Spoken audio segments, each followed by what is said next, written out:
जहां अल्लाह का अर्श है वहां मोशन नहीं, चेंज नहीं और स्पेस टाइम का कॉन्सेप्ट भी नहीं। फिजिसिस्ट कहते हैं कि हमारे ब्रह्मांड में 4 डायमेंशंस हैं, लेंथ, विड्थ, हाइट और टाइम।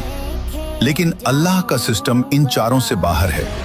कहते हैं टाइम सबको चलता है, लेकिन सच ये है कि टाइम भी अल्लाह के इशारे पर चलता है। हम इंसान टाइम को सेकंड्स, मिनट्स, ईयर्स में नापते हैं। साइंस कहती है समय तभी महसूस होता है जब चेंज हो, जब मोशन हो, जब स्पेस एग्जिस्ट करे। He is not inside the universe, he surrounds the universe. He is timeless, he is dimensionless, he is infinite. और जब कोई बीइंग टाइम के बाहर हो तो पास्ट, प्रेजेंट, फ्यूचर सब उसके सामने ऐसे होते हैं जैसे एक खुली किताब। रात में तुम क्या रोए, सुबह तुम क्या सोचोगे और आने वाले कल में तुम कौन सा रास्ता चुनोगे, सब पहले से उसके सामने मौजूद है।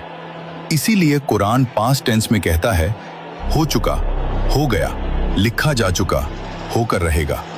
क्योंकि अल्लाह के लिए फ्यूचर भी उतना ही साफ है जितना हमारे लिए पास्ट। हम कहते हैं कल क्या होगा पता नहीं, लेकिन अल्लाह के लिए कल भी आज ही है। आइंस्टाइन ने कहा था पास्ट, प्रेजेंट, फ्यूचर एक इल्यूजन है, क्योंकि टाइम एक डायमेंशन है। अगर कोई उस डायमेंशन के बाहर एग्जिस्ट करे तो वो पूरा टाइमलाइन एक साथ देख सकता है, बिल्कुल जीपीएस सैटेलाइट की तरह, जो जमीन पर खड़े इंसान से ज्यादा तेज क्लॉक चलाती है। क्यों? क्योंकि वो अलग ग्रेविटेशनल फील्ड में है, वो टाइम को अलग तरीके से देखती है। अगर एक छोटी सी सैटेलाइट टाइम को अलग देख सकती है, सोचो अर्श ए इलाही जो पूरे यूनिवर्स को अपनी मुट्ठी में लेकर खड़ा है, वो टाइम को कैसे देखता होगा? साइंस कहती है टाइम सिर्फ वही महसूस करते हैं जो बाउंड हों, और Allah, he is not bound by anything. Time उसे नहीं चलाता, वो टाइम को चलाता है। अब असल बात सुनो, हमारी हर हरकत, हर सोच, हर ख्याल उसकी नजर से कभी ओझल नहीं होता। तुम्हारी मुस्कान, तुम्हारा दर्द, तुम्हारा गुनाह, तुम्हारा सजदा, सब उसके इल्म में पहले से लिखा हुआ है। इसीलिए कुरान पास्ट टेंस में कहता है, क्योंकि जो चीज हमें फ्यूचर लगती है अल्लाह के लिए वो ऑलरेडी फिनिश्ड है।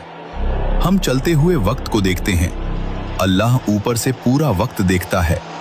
हम एक एक पल जीते हैं, अल्लाह सारी जिंदगी सामने देखता है। हम कहते हैं क्या होगा, अल्लाह कहता है हो चुका है। ये सारा ब्रह्मांड, ये गैलेक्सी, ये स्पेस टाइम, ये फिजिक्स सब एक ही बात कह रहे हैं,